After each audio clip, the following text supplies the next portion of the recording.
Oh my goodness, from present, over $40,000 worth of debt. I was so stressed out, I couldn't sleep at night, and so I had to figure out how to relieve the stress, and so that began my journey. Now I can sleep at night in peace.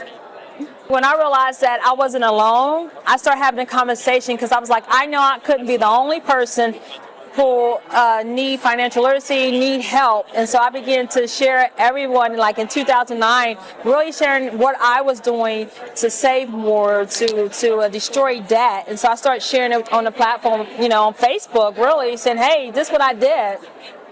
When you hear someone calls you when they're 60 years old and say this is the first time that they ever had a saving account, that they paid themselves first at 60. When you hear someone at the age of 49 and say this is the first time that I actually had a savings account or a banking account or a checking account ever.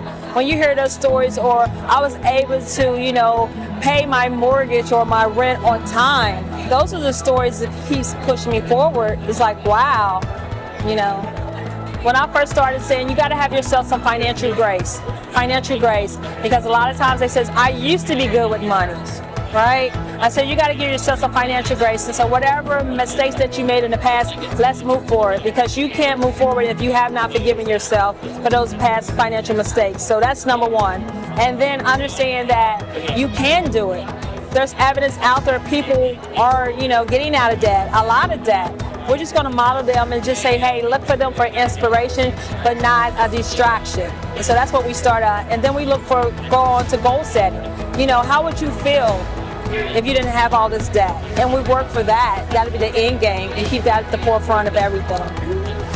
I have a 28-year-old, right? So it was always sitting down there being honest with your kids about things. And so, with my son, we plan together. He might not, know all of the, the picture, but we began to have a conversation and teach him you don't have to spend every dollar that comes into your hand. So if you're going to spend, you spend $1, save 50 cents, spend 50 cents. And so start having that conversation with them and let them see you budget. Let them see you, the money management piece, because I understand that, our kids may not listen to what we say, but they pay attention to what we do. And so when they see you doing it, it helps them prepare. It has given me a place where I can help. I say you can't help from an empty pocket, or you can't give from an empty pocket. So when there's opportunity where I can, invest in the community, give back, I can. It has solved so many problems as far as like even my credit's good, in case, I haven't had to apply for financing, but it's there if I need it. It has solved freedom. I love freedom to come to this event, and so it has solved so many problems as far as freedom. That's priceless.